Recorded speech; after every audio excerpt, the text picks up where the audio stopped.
So it's gonna be on the 2nd of July. Okay, great. Any location? No, they have to meet. Well, I'm gonna be here. Where are you gonna be? It's on a Thursday. You know, let's go down to my office, because I don't have my work calendar. I mean, someone else. We'll figure it out.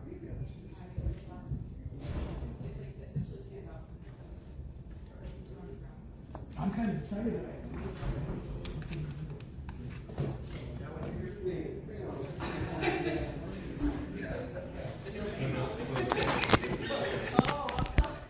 And then I remember you said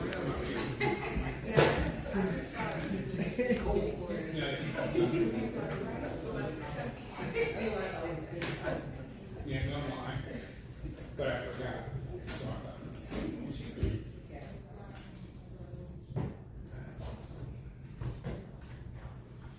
Okay, we are here, reconvening this January 9th, of Board of Supervisors meeting. And June 9th, I said January. It's not Russian. My goodness, I know, yeah, okay, June 9th. And with that, do we need to say roll call again? All right, we will go right into item number 20, resolution of the Board of Supervisors of the County of San Diego authorizing the County of San Diego to join the California Fixed Income Trust Joint Powers Authority as a founding member, and I'll turn it over to Treasurer Tax Collector Larry Clark. Thank you. Is this mic on? Good afternoon, supervisors. Thank you for having me here. I'll be brief. I am here to request approval of item 20, authorizing the county through our office to join the CalFIT Joint Powers Authority. CalFIT, so you know, provides our office an additional option to invest our funds from the Treasury pool, which provide critical resources for this board and for the county. CalFIT operates within the guidelines of the county investment rules and regulations in compliance with state law under the Revenue Tax Code, very important. Now, approving this resolution authorizes the county and our office to do 4 things very quickly. CalFIT JPA, join it. It allows our office to act on the county's behalf.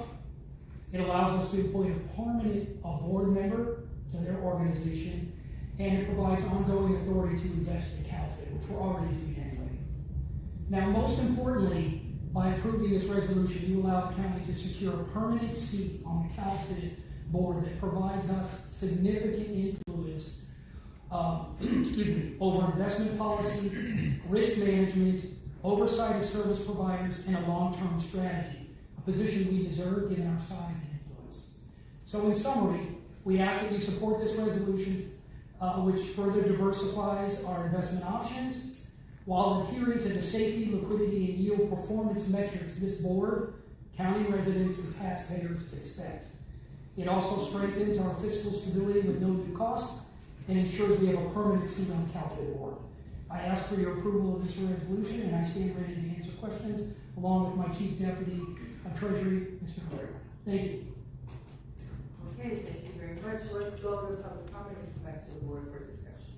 Thank you, Vice Chairman. Every step, we have 7 requests to speak on this item, 2 in person and 5 requesting to speak by phone. Also note for the record that we received in opposition. For any individuals that requested to speak on item 20 by phone, please dial into the conference line using the instructions were provided to you. We'll begin with our in-person speakers. I invite forward Cesar Javier and allegedly Audra. You'll have 2 minutes to address the board. Well, first I'd like to say I hope the child that just got hurt at the waterfront park slipping on the fountain where it says be careful because it's slippery just got taken in a Falk ambulance with a neck brace on, so maybe you guys could say a little word for this child to, hope that they are not injured beyond repair, but at least you guys will be here to pick up the pieces, right? And have some program to put them in. Who knows, you could take them from their family because that parent was neglectful. But yeah, you can't be trusted with money, unfortunately, because I know Monica, I was bringing it back around. I was, you know it. because you guys are not good stewards of our money. So when you talk about, influence over investment and action on the county's behalf, if we weren't engaged in traumatizing children, the elderly, animals, just adults like the homeless, then I would be like, yes, absolutely, you should have control over this money. But unfortunately, there is a lot of negligence, fraud, waste, and abuse that is taking place. And so, just the more money that you guys have available at your disposal is terrifying. Because, with the amount of money that's had, we should live in a really great community. We could have gold-paved streets at this point. But you guys, engage in things like racketeering and trafficking and, ensuring that you have a program for whatever kind of trauma that you have created within society. And so, any more money that you guys could possibly get, no, I think it should go to people that actually care about humanity and want to make their lives better, not just fill the pockets of their friends. Thank you. We'll hear from the individuals that requested to speak by phone. We'll start with the first caller.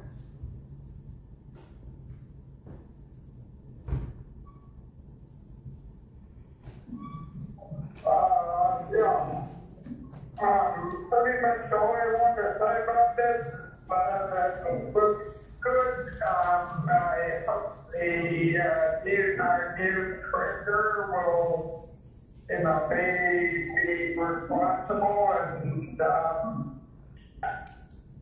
I understand you're already a member of this group, but you can lead to become a founding member. So that's about all I have to say. Thanks. Thank you. We'll hear from the next caller.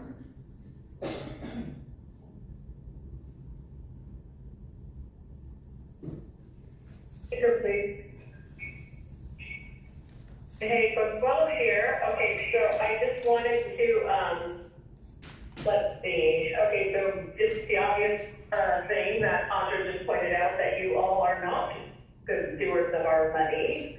And, the public hears over and over again that there's never enough funding. We're told programs need more money, departments need more money, taxpayers need to pay more.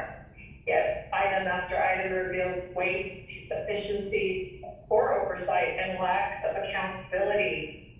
And then today, let's see, you're asking to authorize our county to become a founding member of the California Fixed Income Trust. Okay, so before anyone gets excited about creating another authority, another board, another layer of government, taxpayers deserve the answers. Why? Is another investment pool necessary? How much county money is already invested in this fund? What are the management fees, administrative costs, and long-term obligations? The benefits financially for the creation of this new entity. And perhaps most importantly, why should the public trust the county to expand its investment activities? My confidence in your stewardship is already so low. How low can you go? Government has a habit of presenting these items as routine, technical, and harmless. But every dollar being discussed belongs to someone who has worked for it. And someone who basically sacrifices for their family and, spends their freaking time in traffic and pays their taxes and continue to trust the government.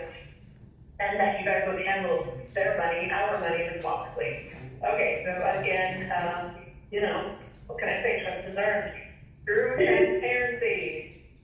Thank you. Here for the final caller.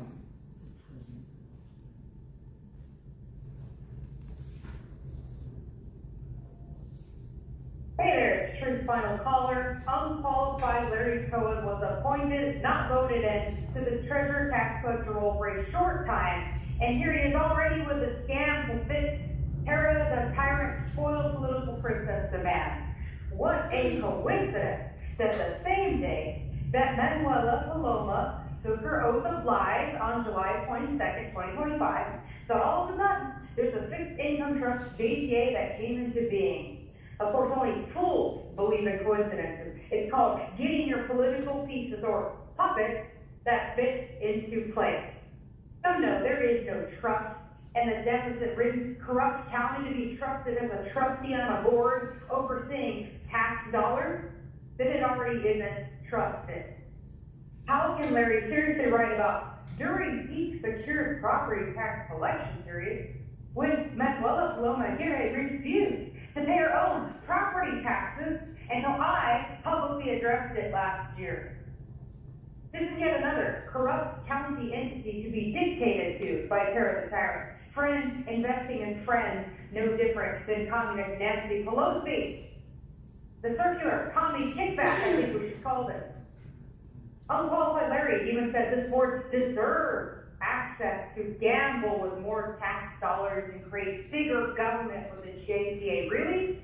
When this corrupt board has sent us into a deficit and used a public special events trust fund account for their personal private campaign coffers. See, there's a pattern of practice within San Diego County of obfuscation of information and denial of public access. So just quit running your big mouth. Start getting on board with transparency instead of profit, because nobody wants to hear another parapolitical theater monologue, or another Monica P.S. freak out, or another Manny Nels on a chalkboard hissy fit. Thank you. Thank you. We have one more call to that on the queue.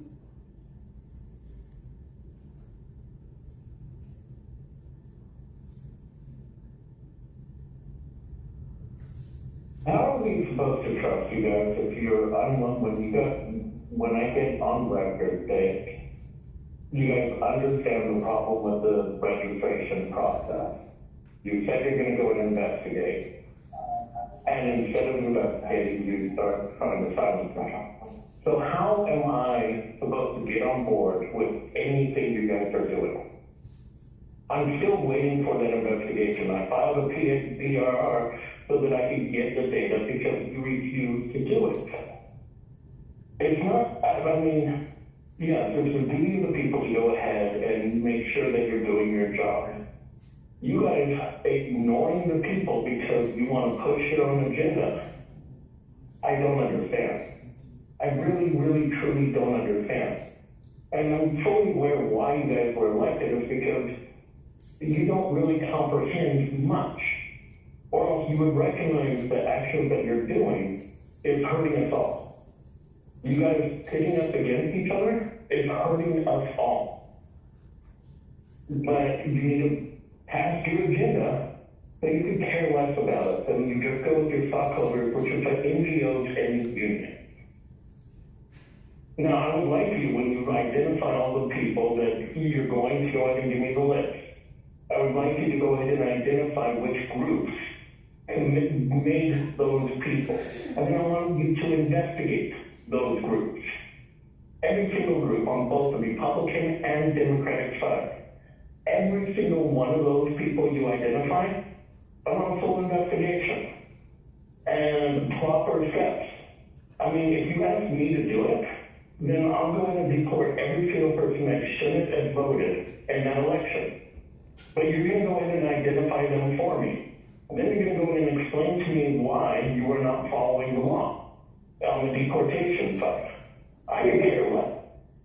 Thank you. Vice Chair Montgomery Step, that concludes public comments on this item. Thank you very much, Supervisor Dempsey. Thank you, Madam Vice Chair. Appreciate it, and thanks for the presentation, Mr. Cohen. Thank you very much. I just got a couple of questions, just some comments. So we're already invested in CalFit, so what's the benefit of joining this JPA if we can already invest without doing so? The benefit to us is that as a founding member, we will now have input into the governance and structure of how it's run and how it's managed and what service providers service the investment account, and we'll have a say in it rather than being forced to accept. Was there anything we didn't like about it before? No, not yet. I might have a say, but I'm just wait there. Yeah, no. I would say not yet, but things could change in the future, and we want to make sure that, we have a strong say. And there's no cost to us to do it. It just gives us more leverage and being able to look at the governing structure of how it's run. So is there any more risk about being a founding member, or the risk stays the same? Risk stays the same. Okay, so, and then can we still withdraw? I understand these are short-term Correct. investments, so money can be withdrawn Whenever we need it. whenever we need it, just is there a 30-day waiting period? I have no idea. It's daily liquidity. Part of the reason that we like this, there's a number of other funds around the state like this. When let's say peak tax collection time, we have a lot of money coming in, and we don't know where the board, let's say, wants to send it right away. We need somewhere to park the money to earn interest for the county that then goes into the general fund and other things. So it's very advantageous, and it's liquidity. It's a quick place to park money and gain some interest. Well, I guess I'm a little bit confused. So are we already investing in CalFit? Yes, absolutely. We already have we have $100 million in it right now. But now there's a new group? No, it's the same CalFit. Yeah. By signing this JPA as a founding member, we're now going to get a permanent seat on the board, and we're going to have oversight capabilities as to how it's run. How many people are on the board? How many entities are on the Right board? now, there's currently 4, I believe. Alameda County, us, who are the other two? Lake County, And, San Diego Water. and San Diego. So the risk stays the same, we're just a voting member on the board primarily for this, that's what you're asking for. Yeah, absolutely. All It right. just strengthens our leverage in our bargaining position. Should we need Okay. that. Well, these are the same questions my wife would ask me. No, it's fair. These are great questions. I welcome them all. Okay, all right, thank you. Yeah. Thank you very much for this item. I'm happy to move the item. I think, it makes sense for us to have the opportunity to, have more of a voice on this forum. Being part of the JPA, we're already spending the funding, so it makes sense for us to have, a voice if that option is available to us in the area. So, actually, I will. I'll have this second. Okay. I don't see anyone else on the lights, so we can go ahead and take a vote. Do we keep up with, comment or? Okay. It was so short. Vice Chairman Montgomery Stephens. The motion passes unanimously. All supervisors who are present voting aye. We are efficient around what we try to do. Okay, thank you very much. Thank you again, for this item. And so at this time, we will go to the director of public comment. Thank you, Vice Chairman Montgomery Stephens. We have 11 remaining requests to speak on matters not listed on the agenda, all coming by phone. For those that request to speak by phone, please dial into the conference line using the instructions that were provided to you. As we have the callers and moments to dial in, you'll have 2 minutes to address the board, and I'll ask you to begin by stating your name for the audio record. We'll begin with this first caller.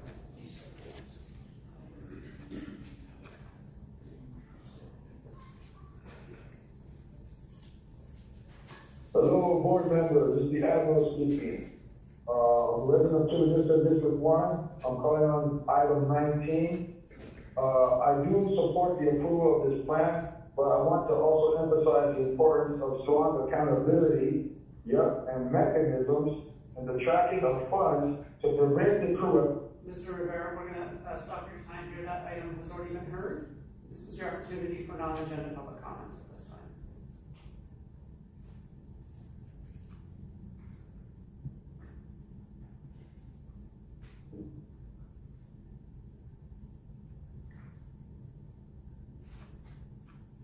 Admiral Rivera, you can please go ahead. Okay, I'll go ahead and pump my time back. Do you have any comments for non-agenda public comment this afternoon? No, not right now, I have to go back. Okay, thank you. We'll hear from our next caller. Okay.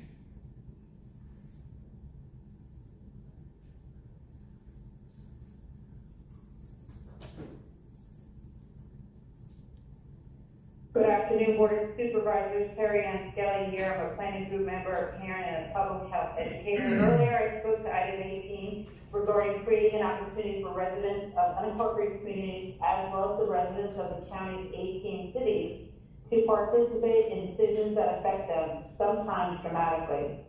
The optics of today's 2-2 votes are vivid. It is best to remember in the unincorporated areas that 33 to 34% voters identify as independent. Residents want to be included regardless of party affiliation. No one who has ever attended a committee meeting buys the excuse that private information couldn't be accommodated or would be violated by providing agendas and meeting notes. There are so many ways that can be handled. However, a 2-2 vote implies an unwillingness to try, and that is troubling. When residents are included in information gathering, data collection, and interpretation and decision making, it demonstrates that you, the Board of Supervisors, are honest. Trust in government relies heavily on citizens being able to evaluate the government's integrity, fairness, and responsiveness to community needs. Trust in government is necessary for residents to thrive, a stated goal of this county. A 2-2 vote today indicated Board of Supervisors doesn't seem interested in their own stated goals. Voters will wonder if they are the best interest is being represented for them. Thanks for hearing my concern this afternoon. Thank you. We'll hear from our next caller.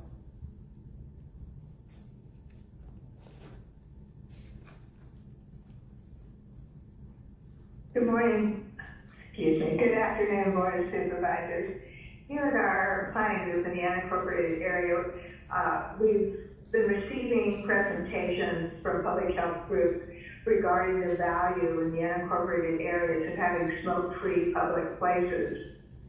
And some of those stated goals have to do particularly with secondhand and third-hand smoke and reducing the exposure of residents to toxins that can create heart disease, stroke, asthma, etc., lung cancer. Let's not forget lung cancer.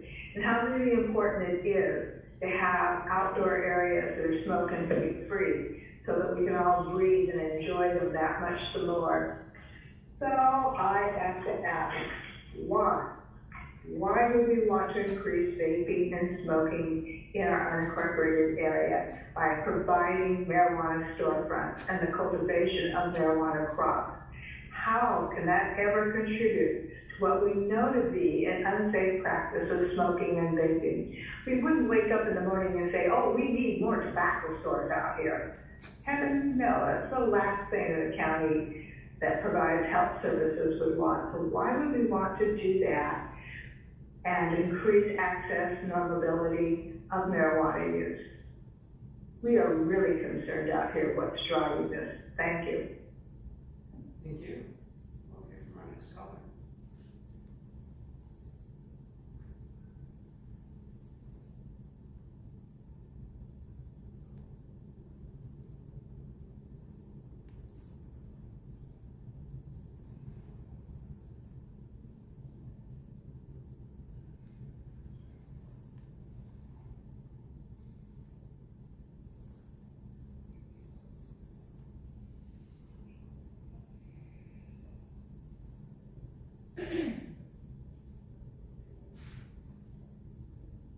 Thank you, good afternoon.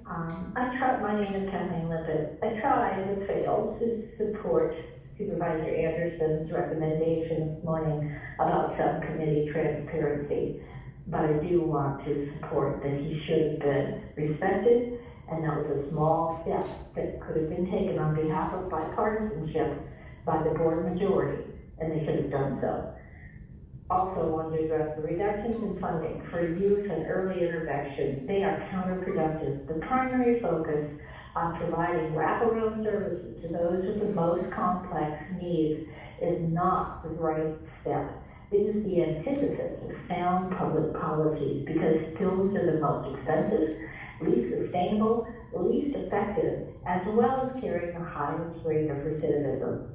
Housing First allows active drug users into housing, and that has been shown to be ineffective because it provides neither an incentive to recovery or a deterrent to future drug use. Presuming that the primary driver of homelessness is the lack of a home ignores the variables that contributed to people who end up homeless. The result will be a continued upward spiral trend of drug abuse, addiction, and homelessness. The only thing you're going to accomplish with these reductions is creating a much greater bureaucracy. Thank you for letting me speak. Thank you, and Vice Chair Montgomery Scott, that concludes the request for non-agenda public communication for this session. Thank you so much. Before we go to closed session, public comment, I just wanted to make sure that I'm not skipping any of my colleagues. If you have any board committee reports? No? Okay, all right, let's go to closed session. Oh, yes, I got you. Closed session. Thank you, Vice Chair Montgomery Scott. Item 21 on today's general legislative session agenda, and item 1 of the Income Support Services Public Authority are closed session matters. Closed session agendas include 7 matters. Individuals have requested to speak in closed session matters must provide comments related to those items listed in the closed session agenda item. Otherwise, your comments will be considered off topic. We have 5 requests to speak, 1 individual person, and 4 requesting to speak by phone. Those who requested to speak by phone, please dial in the conference line using the instructions that were provided to you. We'll begin with the in-person speaker, which is by Fort Allegedly Audio. About 2 minutes to address the board.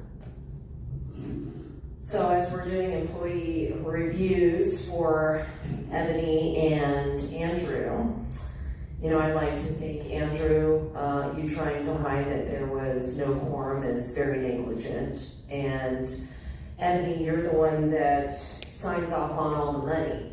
And, you know, it's like, I want to know, who do you guys work for? Because the people pay your paychecks. And you guys are sitting up here set to get a raise, potentially in the tens of thousands of dollars. Just the amount of money that, you know, one of these people that come in here make. I mean, way more than somebody, you know, just on the streets begging to survive. And, you know, it's like the people that come to you guys have to make that dollar really stretch. And so I feel like, Ebony, I mean, if you really want to be a good steward of our money, you could do more with less. Instead, you have to do less with more. And that's the problem, is that, you know, people are able to, you know, potentially try and make $100 that lasts the whole month if they have to, because they have no choice. But instead of you doing something like that and stretching out our dollar to make sure that, you know, it's spent wisely, you don't. And you guys keep coming back to the people who are just surviving for more money while you're up there on this dais, and you guys get, you know, raises that are in the likeness of, again, what somebody would make in a year. And so I feel like it's extremely negligent to be going down this path when the people that pay your paycheck are trying to figure out if they want to eat, put their children in daycare, have medications, pay gas, pay their bills, and whether or not they're going to lose their home. So I think you need to take that into consideration when you're talking about some more money going in your pocket. Well, now, here are the individuals that requested to speak by phone. We'll start with that first caller.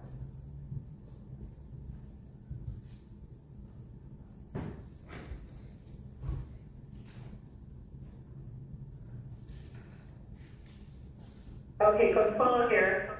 So I just wanted to basically point out performance of Andrew. And just earlier, you cut off a speaker on an agenda by the name of, or went by Apple. And the thing is that, you know, just like that, I just honestly feel that, you know, as a person, you're a kind individual, you have great, you know, disposition, but you're the gatekeeper of their corruption. And the moment you heard corruption is when you cut off this person. Kind of like you guys are of the whole, it's just the entire system. It just runs smoothly on people with beautiful smiles and kind demeanors, and that's how it runs. And that's how people are so, you know, they're just so taken. And that's how the flows. And, gosh, yeah, that's it. Very disappointing. Please don't cut it. Don't cut off people, especially when they're not regular talkers. They say something that don't like to hear But yes, I do understand your position and be the gatekeeper of the process. It's, you know, a lot. It pays a lot as well. It's, everybody can do your job, but you do it well. And, that's all I have to say. Thank you. We'll hear from the next caller.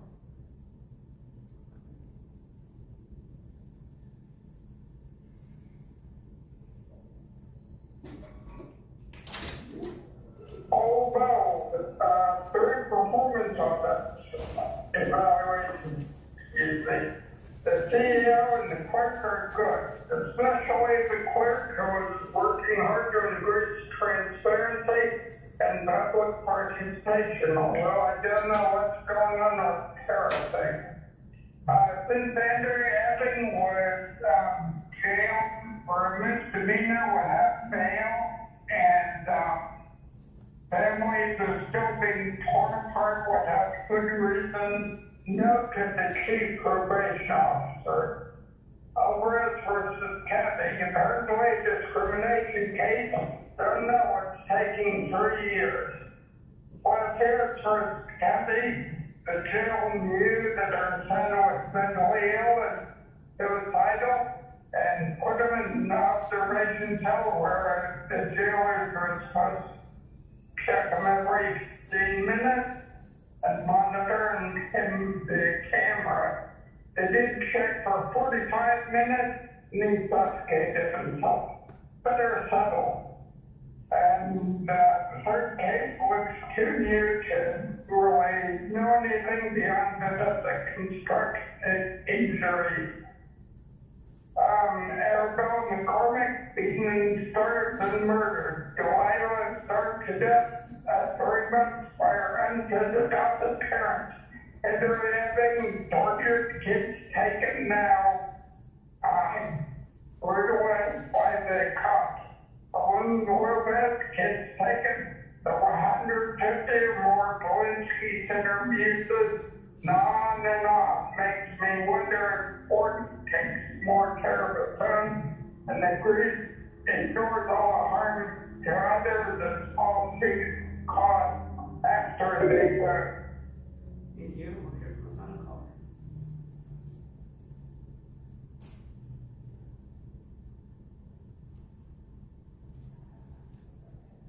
Hey, it's Truth. Am I really the final caller this time? We're gonna find out. Case A is Flower Alvarez Lopez versus the county. I love when allies do.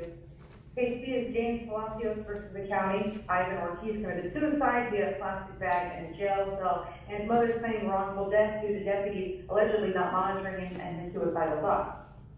Case D is the public employee performance evaluation of the chief probation officer. Still haven't seen Tamika actually do anything. Does she even work there anymore? Case E is performance evaluation of the clerk. Well, your call system keeps failing. I was deprived of commenting on item 18, allegedly about transparency. What irony. Andrew, you're lucky people actually like you because you're still professional. Case F is the performance evaluation of the chief administrative officer, Ebony. I've been very disappointed in you. You sold out a long time ago. You've allowed Tara to engage in several quid pro quos, including the J.C. Cooper deal. You lied with a straight face during the last budget discussion, saying everything's going wonderful, when it's all obviously going straight to Hellhole Canyon. Transparency on the spending with our tax dollars is gone, including via the Public Special Events Trust Fund that went to Tara, Manuela Dindol's private campaign. And you allowed Manuela to have a turkey giveaway, just like Trump National City Councilmember Jose Rodriguez did. On December 22nd, 2025, via our Special Events Trust Fund, she gave out $764.75 worth of turkeys to 57 SEIU members. And it was closed off to the public, just like Tara's State of the County political theater show at the museum was. So corrupt. I'm giving you a D- Eddie, because I want you to wake up. These progressives don't even want you here. Tara's been planning on replacing you as soon as possible. So run fast, like Tara Gossi did. That is my advice to you. And for the record on litigation, County employee Asma Aliat, who murdered an innocent woman by running her over twice with her car with zero remorse, and then used demonstrating as her excuse, deserves the death penalty. Another. Thank you. Vice Chair Montgomery Smith, that concludes public comment in the closed session. Thank you. We'll now proceed to our adjournments in memory. Today's adjournment in memory will be presented by Supervisor Desmond in memory of Jim. Thank you, Madam Vice Chair. Appreciate it. As we conclude today's meeting, we pause to remember former Oceanside Mayor James Jim Wood, whose lifetime of service helped shape the community. Woods moved to Oceanside as a young boy in 1955, and he never left. He joined the Oceanside Police Department in 1971, serving over 31 years as an investigator on some of the department's most demanding cases, collaborating with federal agencies such as the FBI, the U.S. Secret Service, and the Naval Criminal Investigative Service. Woods served on the city council and as mayor and dedicated himself to public safety, civic leadership, and the well-being of Oceanside residents. His commitment, integrity, and genuine care for others left a lasting mark on Oceanside. Woods will be remembered as an exceptional public servant, and our community will forever cherish and appreciate his service. We extend our condolences to his wife Pam, his family, friends, and all that had the privilege of knowing him. Mayor Jim, may you rest in peace. Thank you so much. With that, the board will proceed to closed session and will be in recess until tomorrow, June 10th at 9 a.m. for the land use legislative session. The board will now recess into closed session to consider those matters listed under item 21 and item 1 of the in-house support services public authority agenda. If there is any reportable actions that will be reported out in the land use session of this meeting tomorrow, Wednesday, June 10th, 2026 at 9 a.m. Well, hopefully that kid's okay. I guess nobody cares. Anyway, I'm going over to the city, so if you guys want to check that out, stay tuned. Right, stay classes San Diego, it's never dull moment. Children getting